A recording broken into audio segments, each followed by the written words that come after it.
اس کے دوران جو ہمارے وزراء ہیں وہ کچھ باتیں ایسی کر جاتی ہیں جو گوگل پہ بھی نہیں ہوتے. اچھا وہ کچھ چیزیں ایسی ہوتی ہیں کہ نہ گوگل پہ ملتی ہیں نہ کہاں ملتی ہیں, پتہ نہیں وہ کس کا ریکارڈ دیتے ہیں. نہیں ظاہر ہے پھر جو سائبر کرائم کی ہم ڈیٹیل دیکھیں گے. ایک چھوٹی سی بات میں کریں, پرائم منسٹر نے آج سڑکوں کی بات کی, انہوں نے نیشنل ہائی وے کی بھی بڑی تعریف کی. میں سمجھتا ہوں کہ نیشنل ہائی وے پہ آپ کو یاد ہے ہم نے بڑی سٹوریاں کی اور بہت ڈاکومنٹس کے ساتھ سٹوریاں کی, اور اس میں سکندر قیوم صاحب جو چیئرمین تھے ان کو بھی تبدیل کر دیا گیا, پھر اور کئی لوگ تبدیل ہوئے. نیشنل ہائی وے پہ اب خرم آغا صاحب آ گئے ہیں چیئرمین, کافی مطلب کمپیٹنٹ افسر ہیں, بہت انہوں نے چیزیں بہتر کی ہیں, اور آنے والے دنوں میں بھی ان سے توقع رکھی جا سکتی ہے کہ جیسے پرائم منسٹر نے کہا وہ بہتر کریں گے چیزیں. لیکن ہم بھی آنے والے دنوں میں نیشنل ہائی وے کے بارے میں ایک ایسی نیشنل ہائی وے کے ایک افسر کے بارے میں ایسی مطلب خبر لے کے آ رہے ہیں, آئندہ ہفتے ہم پیش کریں گے, کہ جس سے ایک دفعہ پھر پرائم منسٹر یہ سوچنے پہ مجبور ہو جائیں گے کہ کیا ایک ایک افسر یہ کچھ کر رہا ہے. آنے والے دنوں میں ہم وہ چیزیں لائیں گے.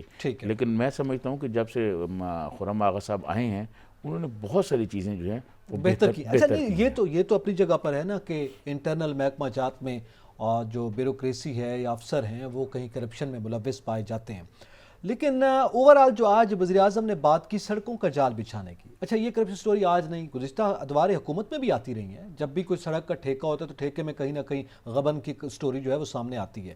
سوال یہ ہے کہ وہ کہتے ہیں نون لیگ کے دور میں تقریباً 645 کلومیٹر سڑکیں بنی ہیں اور ہم نے 1750 کلومیٹر سڑکیں بنائی ہیں.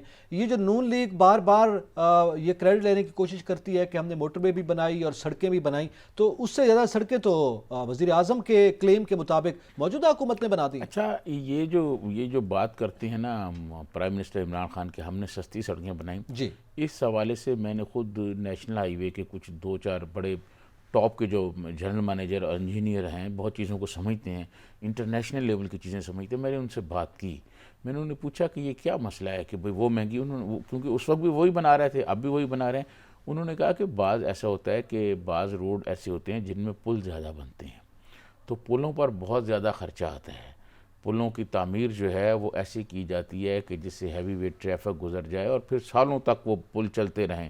بے شمار پل ایسے ہیں جو ہم نے اپنے بچپن میں دیکھے تھے, ابھی بھی چل رہے ہیں, اب ہم بوڑھے ہونے والے ہیں. تو جس سڑک پر پل پانی کے اندر سے اس کو ظاہر پلس دینا اور یہ سارا, جس سڑک پر پل نہیں ہوتے اس پہ خرچہ کم ہوتا ہے. تو بہت ساری جگہ ایسی ہیں جہاں پل نہیں ہیں, تو پرائم منسٹر یہ کر رہے ہیں, اور مراد سعید صاحب تو بہت وہ کچھ کرتے ہیں. انشاءاللہ اگلے ہفتے ہم لائیں گے چیزیں, تو پھر مراد سعید صاحب کو بھی پتہ چل جائے گا کہ چیزیں اس طرح نہیں ہیں جس طرح وہ کہہ رہے ہیں. لیکن کیا سجاد ترین صاحب نون لیگ اپنے دور حکومت میں پل بناتی رہی ہے؟ نہیں, 645 کلومیٹر پل بنے, دیکھیں میں اس میں بھی کوئی 2-4 پل تو آئے ہوں گے. دیکھیں میں آپ کو عرض کروں کہ وہ کیونکہ بڑی لمبی سڑکیں بناتے رہے ہیں. انہوں نے بنایا لاہور عبدالحکیم ملتان سکھر موٹر وے, ٹھیک ہے, تو یہ بڑا ان کا کام تھا. آپ خود بھی ملتان جاتے ہیں. ہاں, اس پر ہم اگلے ہفتے میں پروگرام کریں گے کہ جو موٹر وے پولیس ہے اس کا جو رویہ ہے وہ پنجاب پولیس جیسا ہو گیا ہے, اور وہ اب انعام غنی صاحب آ گئے ہیں, بہت کمپیٹنٹ افسر ہیں, تو ان کو کچھ عرض کریں گے کہ ذرا ان کو بہتر کریں, ان کا رویہ ٹھیک نہیں ہے. دوسرا ہم یہ بھی کریں گے کہ موٹر وے جو ہے وہ ایف ڈبلیو او کو دے دی گئی ہے, اور ایف ڈبلیو او کو دینے کے بعد یہ امید کی جا رہی تھی کہ جو لاہور اسلام آباد موٹر وے ہے وہ بہت بہتر ہو جائے گی. لیکن میں حالیہ دنوں سفر کر کے آیا ہوں, وہ بہت خراب ہو گئی ہے, اس میں بمپنگ بہت زیادہ ہے, اور وہ جو جیسے کوریا بنا کے گئے تھے, اور کورین آپ گاڑی میں بیٹھے ہوئے ہیں اور آپ نے ہاتھ پہ پانی کا گلاس رکھا ہوا ہے, تو اس میں تھرلنگ نہیں تھی, بالکل ایسا. لیکن اب وہ والی صورتحال نہیں ہے, تو ایف ڈبلیو او کو دیا گیا ہے. اس پہ ہم بات کریں گے. مینٹیننس کے حوالے سے پرابلمز ہیں, ابھی تک اس کو مینٹین نہیں کیا گیا موجودہ حکومت میں, اس سٹینڈرڈ پہ نہیں کیا گیا جس پہ کورینز. تو اس پہ میں نے نیشنل ہائی وے کے لوگوں سے بھی بات کی, تو ایک ڈپٹی ڈائریکٹر مجھے بتایا کہ ہم نے ایف ڈبلیو او کو لیٹر لکھے ہوئے ہیں. تو اگلے پروگرام میں ہم یہ پوری ڈیٹیل سے دیں گے کہ یہ ایف ڈبلیو او کو کتنے سال کے لیے موٹر وے دی گئی, اور موٹر وے میں کیا کیا چیزیں تھیں, اور کیا کیا ایف ڈبلیو او نے کرنا تھا, کیا کیا, کتنی اس کی آمدن ہے. یہ پورے ڈاکومنٹس ہمارے پاس آئے ہوئے ہیں, اس پر ہم پھر ایک ڈیٹیل بالکل سے ٹھیک پروگرام سامنے رکھیں گے، اور اس کے ساتھ ساتھ یہ ہم بار بار ذکر کرتے ہیں، خود آپ میاں والی کے حلقے سے جیتے ہیں وزیر اعظم صاحب، وزیر اعلیٰ پنجاب عثمان بزدار صاحب توسا کے علاقے سے ہیں، جنوبی پنجاب کے ایریاز ہیں، وہاں کا سب سے بڑا مسئلہ میاں والی کا ذکر کریں تو پھر ملتان میاں والی روڈ کا آپ کو پتہ ہے، کئی مرتبہ سٹوریز ہم بھی اس پہ گفتگو کرتے رہے ہیں، وہ تو سیٹ نہیں ہو پائی ابھی تک، وہ دو رویا اس انداز میں نہیں بن پائی، پتہ نہیں یہ کہاں سڑکیں بنتی رہی ہیں، کیا پھر وہیں بنتی رہیں جہاں میاں صاحب بناتے رہے؟ یہ بھی ایک سوال ہے، تھوڑا سا آگے اگر مجھے آپ اجازت دیں تو آپ کمنٹ کر لیں اس میں۔ میں یہ کہہ رہا ہوں کہ ملتان موٹر وے پر بہت ہیوی ٹریفک ہوتی ہے، جی اور میری اس حوالے سے کچھ متعلقہ لوگوں سے بات ہوئی ہے، انہوں نے کہا ہے کہ اس پر بھی سروے ہو رہا ہے اور بہت جلد اس پر بھی کام شروع ہو جائے گا، ملتان میاں والی جو، ہاں یہ بھی موٹر وے طرز کا روڈ بنایا جائے گا۔ اچھا اس کے ساتھ ساتھ آج ایک تو یہ بات انہوں نے کی، چلیں اس پہ ہم وہ تھوڑا آخر میں اگر وقت بچتا ہے تو معیشت پہ بات کر لیں گے۔ وہ کہہ رہے ہیں کہ ورلڈ بینک نے یہ کہا ہے کہ موجودہ دور حکومت میں معاشی ترقی کی رفتار جو وہ بڑھی ہے، اور گزشتہ ادوار حکومت کے ساتھ اگر موازنہ کیا جائے تو یہ دور حکومت بہتر رہا ہے، یہ ورلڈ بینک کہہ رہا ہے، اور یہ کلیم کر رہے ہیں وزیر اعظم صاحب۔ اعتزاز صاحب، میں کئی پروگراموں میں آپ سے پہلے بھی عرض کر چکا ہوں کہ عام آدمی جو ہے، عام محنت کش، عام مزدور، عام ہاری جو ہے، اور عام آدمی جو ہے، اس کو اس سے کوئی غرض نہیں کہ ورلڈ بینک کیا کہہ رہا ہے، موڈیز کیا کہہ رہا ہے، آئی ایم ایف کیا کہہ رہا ہے، اور باقی انٹرنیشنل مانیٹرنگ جو فنڈز کے جو ادارے ہیں وہ کیا کہہ رہے ہیں۔ عام آدمی نقی صاحب یہ دیکھتا ہے کہ کیا اس کے گھر آٹا آ رہا ہے، کیا اس کی آمدنی اتنی ہے کہ وہ اگر اللہ نہ کرے اس کے گھر میں کوئی بچہ بیمار ہو جائے، وہ خود بیمار ہو جائے، اس کا علاج ہو سکتا ہے۔ آپ مجھے یہ بتائیں کہ ایک عام آدمی جو ہے، اس کی جو صورتحال ہے، اس کی جو قوت خرید ہے، اس میں کوئی اضافہ ہوا ہے؟ وہ تو نہیں ہوا۔ اور یہ لیڈ اور سپلا لیڈ جو ہے پاکستان میں موجود ہے، یہ ان کے figures prime minister Imran Khan دیتے رہتے ہیں۔ ریاست مدینہ جو ہے، آپ ریاست مدینہ بنانے جا رہے ہیں اور ورلڈ بینک کے فگرز بتا رہے ہیں، آپ چلیں ذرا مارکیٹ میں میرے ساتھ دیکھیں لوگوں کی کیا حالت ہے، یہ دیکھنا پڑے گا ان کا کیا پیمانہ ہے، کتنی مہنگائی ہے، گھی کتنا مہنگا ہے، چینی کتنی مہنگی ہے، دالیں کتنی مہنگی ہیں، آٹا کا دیکھیں کیا صورتحال ہو گئی ہے۔ یہ تو غریب آدمی کی چیزیں ہیں جی، یہ اتنی مہنگی ہو گئی ہیں، اور آئی ایم ایف اور ورلڈ بینک ہمیں کہے جی آپ نے تو بہت اچھا کر دیا اور سب، غربت میں کمی ہو گئی ہے۔ عام آدمی کو اس سے کوئی غرض نہیں ہے۔ عام آدمی کو یہ غرض ہے کہ کیا اس کا جو گھر ہے وہ چل رہا ہے، اس کو 3 وقت کھانا مل رہا ہے، اب وہ تو نہیں مل رہا۔ جب ہم نے یہاں گیس کی بات کی تھی تو بہت لوگوں نے مجھے فون کیا جی یہ نہیں ہے کہ سردیوں میں گیس کا بحران گیا، اب آپ دیکھیں کیا صورتحال بن رہی ہے۔ بالکل حالات چوں کہ توں ہیں، اور اس پہ ہم آخر میں بھی اس پہ تھوڑا ذکر کریں گے، وہ آج وزیر خزانہ صاحب بولے ہیں، لیکن اس کے ساتھ ساتھ آج وزیر اعظم کے ساتھ تھوڑا اتحادیوں کی پھر ملاقاتیں بھی ہیں، وزیر اعلیٰ پنجاب کی ملاقات ہے، اس کا بھی ذکر کرتے ہیں، اور دوسری جانب بھی صورتحال کچھ ایسی ہے، اس پہ بات کریں گے ایک بریک کے بعد، ہمارے ساتھ رہیے گا۔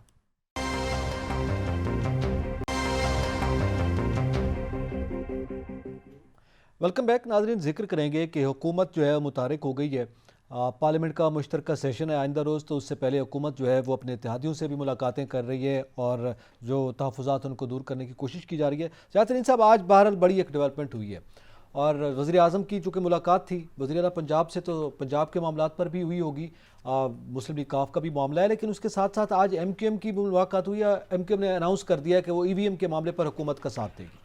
اچھا، ان کے اتحادی ایک ایم کیو ایم ہیں، ایک چودھری ہیں، اور ایک جی ڈی اے ہے، ٹھیک ہے جی، حکومت کے مین اتحادی جو ہیں۔ تو ایم کیو ایم نے تو یہ کہہ دیا ہے کہ وہ کریں گے، لیکن چودھریز کو آپ دیکھیں کہ چودھری پرویز الہی جو ہے، وہ ایسے آدمی ہیں کہ وہ روز روز ٹویٹر پہ اپنا کوئی میسیج نہیں چھوڑتے، 2 مہینے 2.5 مہینے کے بعد کل انہوں نے ایک ٹویٹر پہ میسیج چھوڑا ہوا تھا، اور اس میں بھی کوئی شک نہیں کہ یہ ہر کسی کو پتہ ہے کہ چودھری جو ہیں وہ اسٹیبلشمنٹ کے ساتھ سیاست کرتے ہیں، اسٹیبلشمنٹ کے ساتھ مل کے کرتے ہیں، اور اسٹیبلشمنٹ جو ان کو کہتی ہے وہ اسی پہ عمل درآمد کرتے ہیں، یہ تو ہر کسی کو پتہ ہے۔ صحیح ہے۔ اور بڑے پیر پگھاڑا صاحب جو تھے وہ تو نام لے کے پنڈی کے ایک ادارے کا کہتے تھے کہ میں ان کا آدمی ہوں۔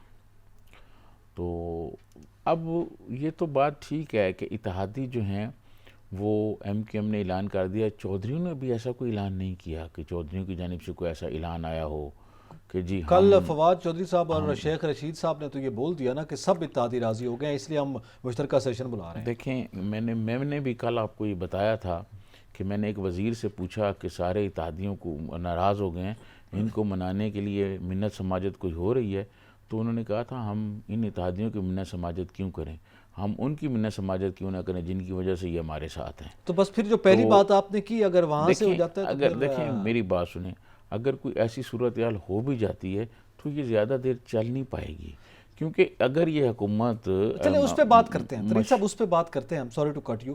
بات یہ ہے کہ ابھی یہ جو ای وی ایم کا معاملہ ہے، اس کا پاس ہونا یا نہ ہونا، اس پہ وزیر اعظم بڑے کانفیڈنٹ ہیں. اور آج انہوں نے ایک کمنٹ کیا، ایک جب صحافی نے سوال کیا، ذرا میرے خیال میں پہلے وہ سن لیں کہ وزیر اعظم صاحب سے کیا سوال ہوا اور انہوں نے کیا جواب دیا. جی سنائیے گا. سر کبھی کبھی کمنٹ کر جایا کریں سر.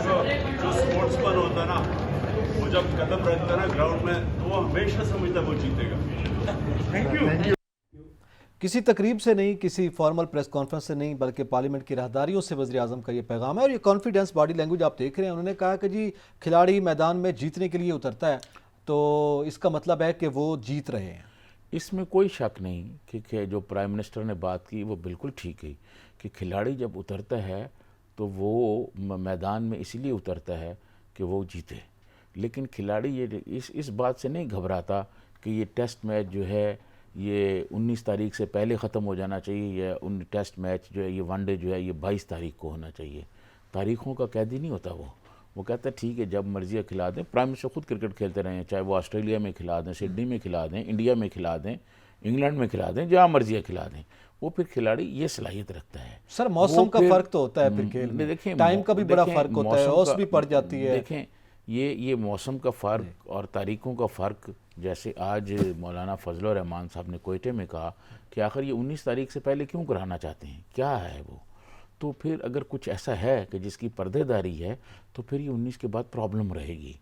میں آپ کو یہ 19 سے بتا پہلے دوں، تو کانفیڈنٹ ہے نا سر. میں آپ کو یہ بتا دوں یہ ای وی ایم والا مسئلہ حل بھی ہو گیا، یہ قانون بن بھی گیا. اس کے باوجود اس حکومت کے لیے 20 اور یہ جو آخری ہفتہ ہے اپنا کیا نام ہے نومبر کا، اس سے جو مشکلات شروع ہوں گی یہ مشکلات اپنے کلائمیکس پہ چلی جائیں گی مارچ تک. یہ مشکلات اب کم نہیں ہوں گی. یہ بالکل کوئی ایسی کسی عام کوئی خام خیالی رہے کہ جی شاید وہ ہو جائیں گی تو سارا ہو جائے گا. اگر یہ مشکلات کم ہونی ہوتی، ہم نے بھی ساری زندگی جرنلزم کیا اور آپ نے بھی ساری زندگی یہی کام کیا ہے، تو پھر اتنی جلدی کس بات کی تھی؟ 15 دن اور دیے جا سکتے تھے. اپوزیشن سے کھلے مذاکرات ہو جاتے، ڈائلاگ بات کی جا سکتی تھی. سر وہ آپ کو یاد ہوگا جس کی لیمٹ لگائی جا رہی ہے. چودھری صاحب نے یہ بات کی تھی، وزیر اعظم کی جانب سے ظاہر حکومت نے یہ بات کی تھی کہ وہ چاہیں گے کہ اپوزیشن کے ساتھ اس پہ بات ہو جائے. جب یہ منسوخی کی گئی تھی تو پھر اپوزیشن کی جانب سے جو بیانات سامنے آئے ہیں وہ بھی تو یہی ہے نا کہ اب ہم سے آپ کیا مذاکرات کرتے ہیں. اب تو آپ نے سیشن بلایا، پھر وہ ملتوی کر دیا، آپ کے اتحادی ہٹ گئے، تو اس کے بعد پھر ظاہر ہے پھر حکومت کیا مذاکرات کرتی. چلیں پہلے تو ہم یہ شکوہ حکومت سے کرتے رہے ہیں نا، وزیر اعظم سے کرتے رہے، وہ اپوزیشن کے ساتھ نہیں بیٹھتے. اس مرتبہ تو اپوزیشن خود پیچھے ہٹی ہے. دیکھیں اپوزیشن میں بہت زیرک لوگ ہیں. اپوزیشن میں جو لوگ ہیں وہ بہت چیزوں کو دیکھتے ہیں، بہت تجربے کار لوگ ہیں، ساری زندگی پالیٹکس کرتے رہے. ان کو بھی یہ پتہ ہے کہ 3 سال پہلے جو پرائم منسٹر عمران خان کی صورتحال تھی وہ آج نہیں ہے. حکومت کی 3 سالہ جو کارکردگی اور خاص طور پر معاشی کارکردگی وہ سب کے سامنے ہے، وہ انتہائی مایوس کن ہے. تو اپوزیشن اب ان کے ساتھ کیوں کھڑی ہوگی؟ اپوزیشن تو اب ان کے ساتھ اپوزیشن تو یہ کوشش کرے گی کہ جب ان کو موقع ملے. ڈائیلاگ کی بات ہے نا، کھڑے ہونا تو چلیں وہ تو بات کا معاملہ ہے نا، مذاکرات تو ہو سکتے تھے. اپوزیشن کوئی مذاکرات نہیں کرے گی کیونکہ اپوزیشن یہ جانتی ہے کہ اب مذاکرات کا ٹائم گزر گیا ہے. دیکھیں آپ کو پتہ ہے شیخ رشید صاحب اکثر بڑے جوش کے انداز میں کہتے ہیں کہ پالیٹکس میں ٹائم بڑا اہم ہوتا ہے. جی بڑا ٹائم اہم ہوتا ہے. وہ قربانی سے پہلے بھی قربانی کی باتیں کرتے تھے. آج کل مرال ان کا ذرا ڈاؤن ہو رہا ہے، آج اس کا جوش اور جذبہ نہیں ہے. میں ان کو دیکھ کے کبھی کبھی بڑا مجھے افسوس بھی ہوتا ہے کہ فواد چودھری صاحب کے ساتھ پیچھے کھڑے ہوتے ہیں پریس کانفرنسوں میں. اب بڑے پولیٹیشینز ہیں لیکن مرال ڈاؤن اور اب یہ لائنوں میں. اور اسی طرح میں نے ایک دفعہ لائنوں میں لگے ہوئے فاروق خان لغاری کو دیکھا کہ وہ جنرل مشرف سے ملنے کے لیے اور شوکت عزیز سے ملنے کے لیے لائنوں میں لگے ہوئے تھے، جبکہ فاروق خان لغاری وہ آدمی جس کو پیپلز پارٹی نے ملک کا پریزیڈنٹ بنایا تھا. تو یہ وقت آ جاتا ہے سر، اور یہ صورتحال آئے گی. آپ دیکھیں گے کہ 20 کے بعد نومبر کا آخری ہفتہ جو ہے اس کے بعد جو سیاسی ماحول بنے گا، اور پھر یہی چودھریز آپ کے ادھر موجود ہیں، دیکھ لیجئے گا ان کا رول بھی، اور پھر ان کو بھی دیکھ لیجئے گا، جماعتوں کا بھی، ایم کیو ایم کا بھی. اچھا یہ تو ہے آپ نے وقت کی بات کی. وقت وہ کہتا ہے بدلتا ہے رنگ آسماں کیسے کیسے. اب صورتحال یہ ہے کہ یہ جو حلف نامہ کیس ہے، آپ کو پتہ ہے آج ڈسکس ہوا اسلام آباد ہائی کورٹ میں، ریمارکس دیے گئے چیف جسٹس اسلام آباد ہائی کورٹ کی جانب سے، اور شو کاز نوٹس جاری کر دیا گیا ہے.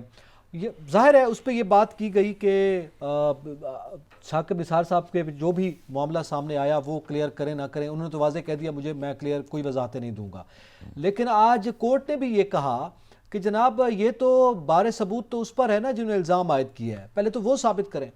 اچھا اس میں ایک بات میں آپ کو بتانا چاہتا ہوں، دیکھیں جو اخبار نویس ہے نا اس کا یہ رائٹ ہے کہ انفارمیشن اس کے پاس ہو وہ خبر دے۔ اخبار نویس کے لیے اس کی زندگی کی سب سے بڑی کامیابی یہ ہوتی ہے کہ اسے بڑی سے بڑی انفارمیشن ملے اور وہ خبر بریک کر دے۔ اچھا انصار عباسی صاحب جو ہیں ان سے آپ اختلاف کر سکتے ہیں کسی ان کی پالیسیوں پر، ان کی کسی سوچ پر، فکر پر، لیکن بطور جرنلسٹ انہوں نے ایک بڑی خبر دی۔ صحیح، انہوں نے ایک خبر دی اور اس خبر میں انہوں نے یہ بتایا کہ جناب جو گلگت بلتستان کا چیف جسٹس ہے وہ پاکستان کے چیف جسٹس کے بارے میں یہ کہہ رہا ہے۔ اب ہونا کیا چاہیے تھا؟ ہونا تو یہ چاہیے تھا کہ آپ جو ہے اس پہ کوئی حکومت فوری طور پر کوئی جی آئی ٹی بناتی اور حکومت اس کی انکوائری کرتی کہ کیا یہ جو حلف نامہ ہے یہ جعلی ہے، یہ کوئی 2 نمبر ہے یا کوئی 1 نمبر ہے۔ میں آج کچھ لوگوں سے میری بات ہو رہی تھی، یہ کل شہباز گل صاحب نا پتہ نہیں یہ کہاں سے یار پڑھے ہوئے ہیں، کہاں سے انہوں نے ڈگریاں لی ہوئی ہیں، کیا مطلب یہ باتیں کرتے ہیں۔ شہباز گل صاحب نے کل ٹویٹر پہ ٹویٹر مارا ہوا تھا اور خود بھی مطلب انہوں نے آسمان سر پہ اٹھایا ہوا تھا۔ انہوں نے کہا جی یہ اسی نوٹری پبلک سے تصدیق ہوئی ہے اس بیان حلفی کی جس سے میاں نواز شریف کی ہوئی تھی۔ یار جے آئی ٹی نے جو کاغذات جے آئی ٹی میں جمع کرائے نیب نے وہ بھی تو اسی پہ نوٹری پبلک سے تصدیق ہو کے آئے ہیں، اس پہ انہوں نے شہباز صاحب نے نہیں کہا کہ وہ بھی پھر غلط تھے۔ صحیح ہے، یہ کس طرح مطلب وہ ہے؟ وہ تو نوٹری دیکھیں، پبلک نے بھی کہا یار اب میں میرا آپ کو کام بتاؤں، ہے، میں تو اب یہ میں آپ کو بتاؤں کیا جسٹس نسیم حسن شاہ، میں ججز کی بات کر رہا ہوں، کیا جسٹس نسیم حسن شاہ نے ٹیلی ویژن پر یہ اعتراف نہیں کیا کہ بھٹو کو پھانسی دینے کے لیے ہم پر دباؤ تھا؟ صحیح، ٹھیک ہے، ججز کو بھی تو یہ دیکھنا چاہیے نا کہ وہ کیا انصاف دے رہے ہیں۔ مولوی مشتاق کے بارے میں جو باتیں ہوئی ہیں، مولوی مشتاق نے جو کچھ کیا، کیا وہ نہیں؟ اور پھر کیا میں وہ بات آن ایئر کہوں تو پھر ہمیں بھی کہیں سے نوٹس آ جائے گا۔ جنرل پرویز مشرف نے ایک ٹی وی پر نہیں کہا کہ فلاں جنرل نے جو آرمی چیف نے میرے لیے یہ مینیج کیا اور مجھے ملک سے باہر بھیجا، انہوں نے عدالت میں اس وقت کوئی نوٹس نہیں آیا، کوئی بار ایسوسی ایشن نہیں اٹھی کہ یہ کیا ہو رہا ہے۔ جو سابقہ جج ہیں ان کا احترام کرنا، اگر ان کے بارے میں بھی بات کرنا کوئی توہین ہے، اب جرنیلوں کے ریٹائرڈ جرنیلوں کے بارے میں بات کرنا توہین ہے تو عام آدمی کدھر جائے گا؟ اس کی بھی تو کوئی توہین اسے بچایا جائے نا، اس کو بھی کوئی کیا جائے۔ بات یہ ہے کہ اس پر ایک پورا ہونا چاہیے، ایک اعتماد بحال کیا جائے عدلیہ پر۔ اس پر ایک کمیشن بننا چاہیے اور یہ انکوائری کرنی چاہیے کہ کیا یہ جو رانا شمیم صاحب نے باتیں کہی ہیں یہ 2 نمبر باتیں ہیں، یہ اصلی باتیں ہیں، یہ جعلی ہے، اور پھر اگر یہ اصلی ہے تو یہ 3 سال کیوں خاموش رہے؟ بالکل دیکھیں ایک سچ اگر آپ کے پاس 3 سال کے بعد بھی منظر عام پر آتا ہے تو آپ اسے یہ تو کہہ کہ نہیں نظر انداز کر سکتے نا کہ یہ سچ ہے اور 3 سال کے بعد تو آیا ہے۔ پیپر جرنلسٹ نے کیوں چھاپا؟ وہ تو یقینی طور پر جب بھی اس کے سامنے سٹوری آئے گی وہ اسی وقت ہی چھاپے گا۔ ایک چھوٹی سی بات میں آپ کو اور بتا دوں، اگر ٹائم ہے آپ کے پاس، اگر آپ نے سر بریک اگر آپ اجازت دیں میں کہتا ہوں کہ پہلے ہم ذرا گفتگو سن لیں، اس پہ یہی بات شاید خاقان عباسی صاحب نے بھی کی ہے اور آج مفاہمت کے بادشاہ بھی اس پہ بولے ہیں، اس پہ بھی کرتے ہیں۔ پہلے شاید خاقان عباسی صاحب کی سنائیے گا، انہوں نے کیا کمنٹ کیا ہے جی۔ آج ثاقب نثار صاحب اپنے آپ کو بری ذمہ قرار دینا چاہتے ہیں تو اسی قسم کا ایفیڈیوٹ جو رانا شمیم صاحب نے دیا ہے، انڈر اوتھ دیا ہے، وہ کہہ دیں کہ میں نے ٹیلی فون نہیں کیا اسلام آباد کے ہائی کورٹ کے جج کو، میں نے رجسٹرار کو حکم نہیں دیا۔ بہت صفائی دینا چاہتے ہیں اپنا ٹیلی فون ریکارڈ بھی ساتھ لگا دیں، رجسٹرار کا ٹیلی فون ریکارڈ بھی لگا دیں اور اسلام آباد کے جو جسٹس ان کا ریکارڈ بھی لگا دیں، کیونکہ آج الزام اس ملک کے ایک سابقہ چیف جسٹس پر لگا ہے۔ اگر چیف جسٹس اپنا نام کلیئر نہ کر سکیں تو کون ان عدالتوں پر یقین کرے گا؟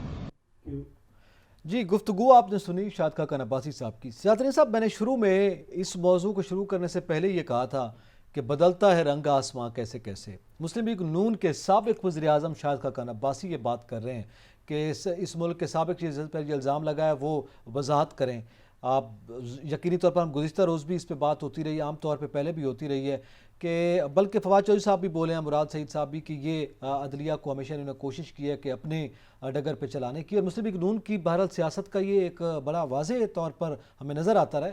تو آج یہ بات کر رہے ہیں عدلیہ کے حوالے سے, تو یہ جو تبدیلی ہے یہ واقعی مسلم لیگ نون کے اندر آ چکی ہوئی ہے. دیکھیں, یہ ہر جماعت جو ہے اس کی اپنی سیاست اور اپنا سچ ہے. ہر سیاست کی اپنی جمہوریت ہے, ہر جماعت کی اپنی جمہوریت ہے, اس میں کوئی شک نہیں. مجھے یقین ہے کہ آپ پریزیڈنٹ آصف علی زرداری کی بات کو پھر وہ کرنا چاہتے ہیں کہ انہوں نے یہ ٹھیک کہا کہ جسٹس قیوم کو انہوں نے خود فون کیے, انہوں نے کہا کہ بے نظیر بھٹو کو یہ سزا دی جائے, یہ خود اپنے, لیکن اب وہ شاید کچھ ان کے ساتھ ہو رہا ہے ابھی نہیں, اس سچویشن میں جو ان کے ساتھ ہو رہا ہے اس لیے یہ بول رہے ہیں. اچھا, لیکن ظاہر ہے بذات خود جو معاملہ ہے اس میں ایک جانب آپ یہ سمجھتے ہیں کہ عدلیہ کو بالخصوص جیسے ثاقب نثار صاحب کو اپنے آپ کو واضح کرنا چاہیے. دیکھیں ان کو وہ واضح, تو کہہ رہے ہیں میں کوئی وضاحت نہیں دے رہا, میری کوئی ایسی بات نہیں ہوئی, میں تو یہ چاہ رہے تھے کہ ان کو ترقی دے دوں. یہ جو ریٹائرڈ جج ہیں جی, یہ کوئی فرشتے تو نہیں ہے نا.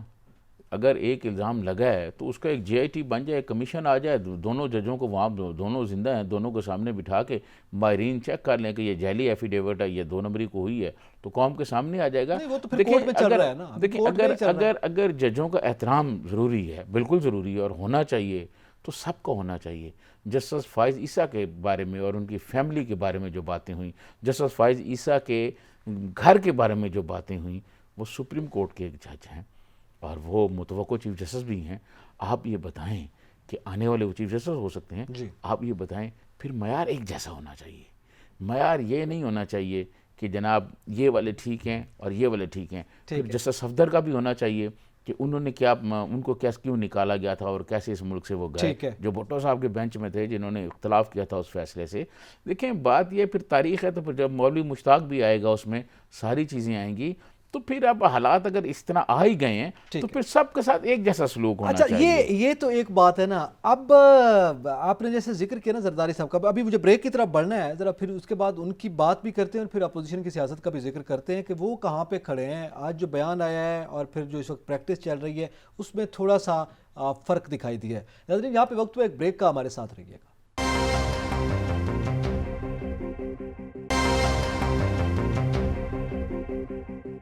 Welcome back. ناظرین, ہم بات کر رہے ہیں کہ یہ جو حلف نامے کا کیس ہے اور اس پہ جو صورتحال سامنے آئی ہے, اس پہ کامنٹس آتے رہے ہیں. ظاہر ہے مسلم لیگ نون بھی اس پہ بات کر رہی ہے, حکومتی وزراء اور مشیران جو ہیں وہ بھی بات کر رہے ہیں, لیکن کبھی کبھار بولتے ہیں, آج کل تو بہت کم بولتے ہیں. آصف علی زرداری صاحب سابق صدر اور مفاہمت کے بادشاہ, آج ان سے بھی سوال ہوا تو انہوں نے کیا کمنٹ کیا, ذرا پہلے وہ سن لیتے ہیں اور پھر اس پہ بات کرتے ہیں. جی سنائیے گا, زرداری صاحب نے کیا بولا ہے.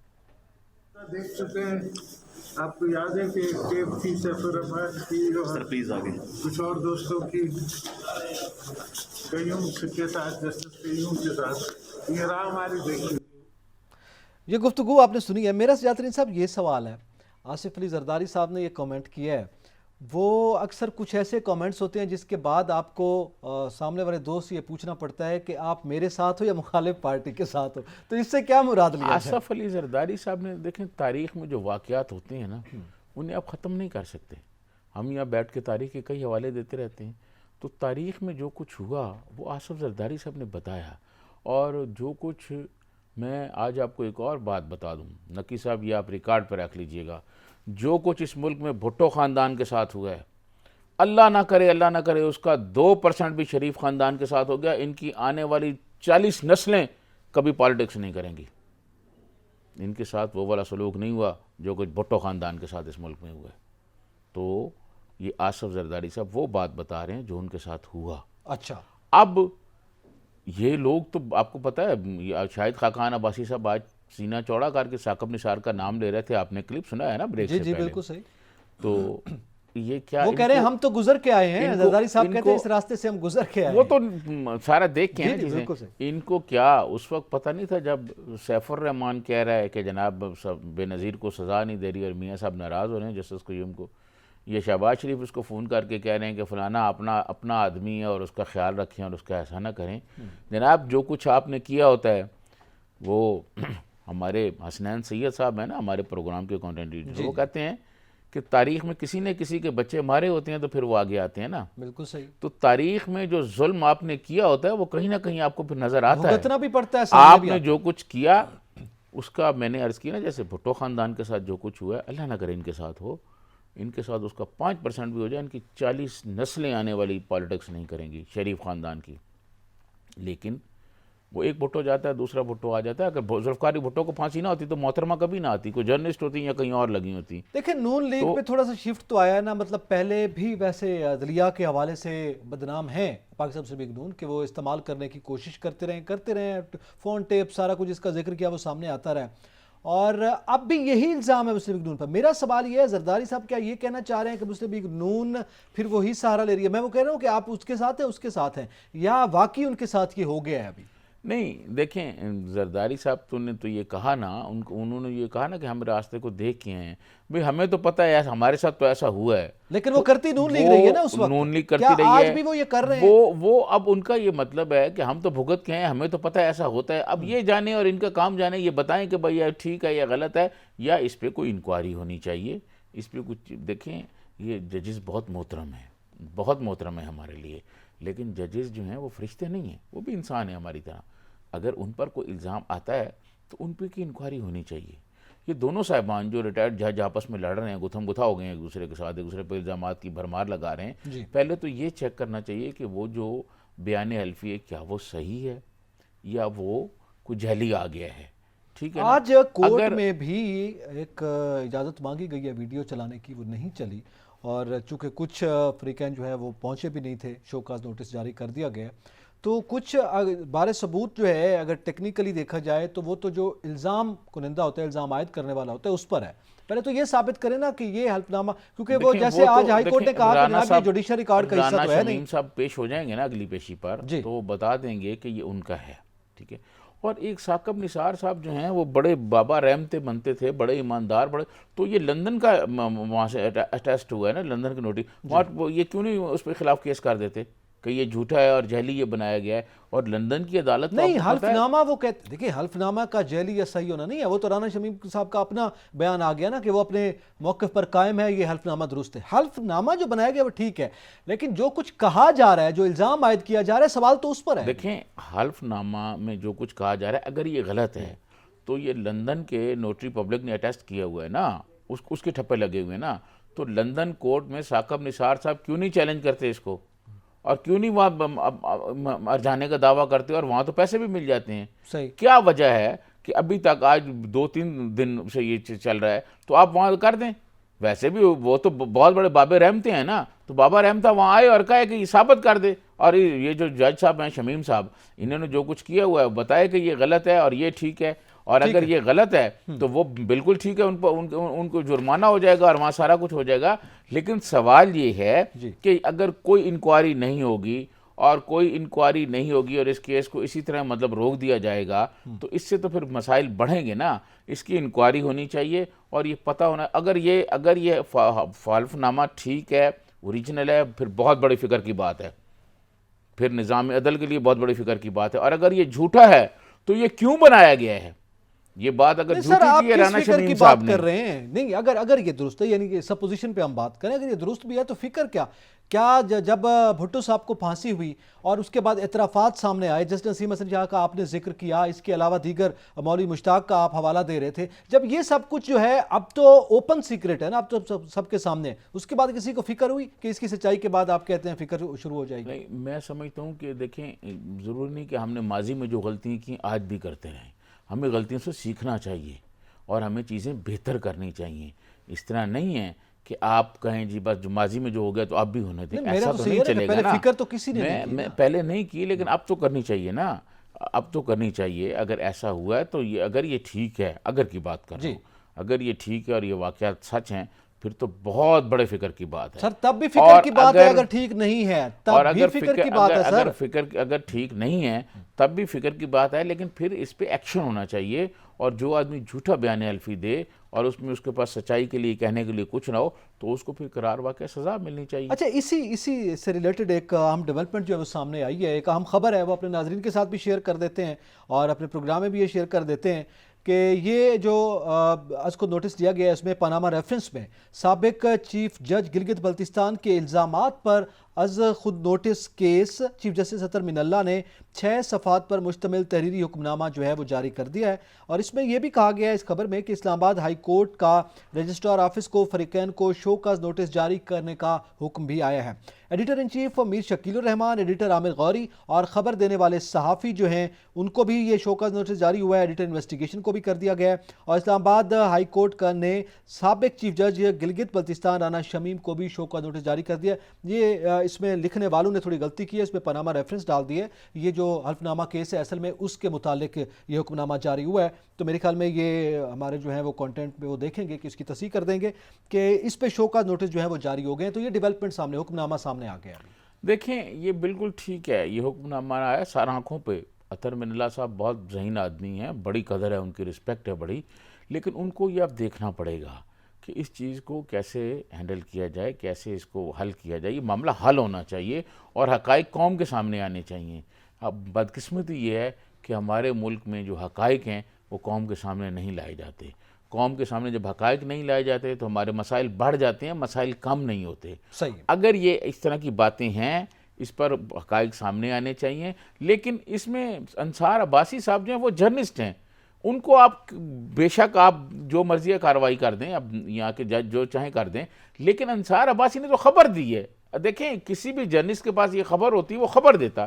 انصار عباسی نے خبر دی ہے اور اس خبر کے جو تقاضے تو ان تھے پہ کیوں کہا جا رہا ہے کہ آپ وقار مجروح کر رہے ہیں؟ انہوں نے وہ سارے تقاضے پورے کیے ہیں. انہوں نے باب رحمتہ سے بھی بات کی, ان کا موقف بھی لیا, ساری بات کی. بالکل ان کے پاس خبر تھی اور خبر درست ہے, حلف نامہ درست ہے, واقعی آیا ہے حلف نامہ سامنے. اب آپ وہ رانا شمیم صاحب سے پوچھیں اور اس کے بعد باقی جو چیزیں ہیں وہ ثاقب نثار صاحب سے پوچھیں کہ جناب آپ چیف جسٹس رہے ہیں, بابا رحمتے بنتے رہے ہیں, اور مجھے ثاقب نثار صاحب کے بارے میں کچھ باتیں ایسی پتہ ہیں جو میں آن ایئر نہیں کہہ سکتا. میں خود ان کو ملتا رہا ہوں, ایک میڈیا ہاؤس کے مالک تھے جو اس وقت کرائسس فیل کر رہے تھے, ان کے خلاف مقدمات تھے, میں ان کے ساتھ جا کے ملتا رہا ہوں ثاقب نثار صاحب کو. وہ بہت ساری چیزیں میرے یہ سوال ہوا ہے نا سر, جی یہ سوال یہ ہوا ہے جو ہماری جب ہم صحافت کی بات کر رہے ہیں تو آج اطہر من اللہ صاحب نے جو چیف جسٹس ہیں اسلام آباد ہائی کورٹ کے, انہوں نے یہ سوال کیا کہ کیا کوئی آپ کو حلف نامہ بھیج دے, آپ فرنٹ پیج پہ سپر لیڈ چھاپ دیں گے؟ دیکھیں اطہر من اللہ صاحب کی باتیں سر آنکھوں پر ہیں جو انہوں نے کہا, لیکن آپ یہ بتائیں کہ یہ جو کوئی بھی بھیج دے, کوئی بھی بھیجنے والی بات نہیں ہے. وہ بھی وہاں جج رہے ہیں, کوئی عام آدمی نہیں ہے. ایک جج دوسرے جج کے بارے میں کہہ رہا ہے, کوئی عام آدمی تو نہیں کہہ رہا نا. تو یہ جب ایک جج دوسرے جج کے بارے میں کہے گا, کہہ نہیں رہا, حلف نامہ لکھ کے دے رہا ہے, اور لندن سے وہ اٹیسٹڈ ہے. آپ مجھے یہ بتائیں کہ کیا اخبار نویس جو ہے وہ کسی عام آدمی کا حلف نامہ تو نہیں چھاپے گا نا, کوئی بھی لکھ کے دے دے نہیں چھپتا. لیکن جب کوئی جج کہے گا اور جج کے بارے میں کہے گا تو پھر تو ہم جیسے آدمی عام آدمی فکرمند ہو جائے گا, عام آدمی فکرمند ہو جائے گا. آپ کوئی سیاستدان ہیں یا کسی بھی چھوٹے بڑے عہدے پہ رہے ہیں, اگر آپ کوئی بیان دیتے ہیں تو بیان چھپتے ہیں, اور اگر آپ وہ حلفی بیان دے دیں کہ جناب میں لکھ کے دیتا ہوں اور سائن بھی کر دیتا ہوں, یہ تھم بھی ہے اور یہ اٹیسٹڈ بھی ہے, میں لکھ کے دے رہا ہوں کہ یہ میرا بیان ہے, تو آپ چھاپیں گے نا سر؟ سر دیکھیں, اور اگر یہ جھوٹا ہے تو آپ کو پتہ ہے کہ جو بیان حلفی ہے, یہ جھوٹا بیان حلفی عدالت میں جمع کرانے سے یا عدالت میں دینے سے بہت زیادہ سزا ہو جاتی ہے. بالکل یہ آنا چاہیے. اب ایک سوال جو اور میں آپ کو بتانا چاہتا ہوں, مجھے امید تھی کہ آپ کریں گے, شاید میرے خیال میں کہیں آگے پیچھے آپ کر گئے ہیں, کہ اس کا مریم نواز کو یا نواز شریف کو کیا فائدہ ہو سکتا ہے. ٹھیک ہے, کیونکہ وہ الزام لگا رہے ہیں فواد صاحب کہ حسین نواز اس کو ڈیل کر رہے ہیں. اب دیکھیں بات یہ ہے کہ اس سے پہلے آپ کو پتہ ہے ایک ویڈیو آ گئی تھی جو انہوں نے بتائی تھی. تو اب ویسے اس ملک میں بہت سارے جو واقعات ایسے ہوئے ہیں کہ جب ایسی کوئی چیز آ جاتی ہے تو جو ہائی کورٹ ہے وہ اس کیس کو دوبارہ ٹرائل کورٹ میں بھیج دیتی ہے. ٹھیک ہے. تو یہ اب ان کو ہو سکتا ہے ایسے ہو کہ یہ دوبارہ ٹرائل کورٹ میں جائے اور دوبارہ سنا اس کے بعد صورتحال مزید واضح ہو. بہرحال دیکھیں آگے کیس چلتا ہے اس پہ کیا صورتحال ہے. جو بھی ہو وہ قوم کے لیے جو ہے وہ بہتر ہونا چاہیے اور اچھا ہونا چاہیے اور پازیٹیولی اس کو آگے بڑھنا چاہیے. اسی کے ساتھ ہی اعتزاز نقیر سے جاترین کو اجازت دیجیے. اللہ حافظ.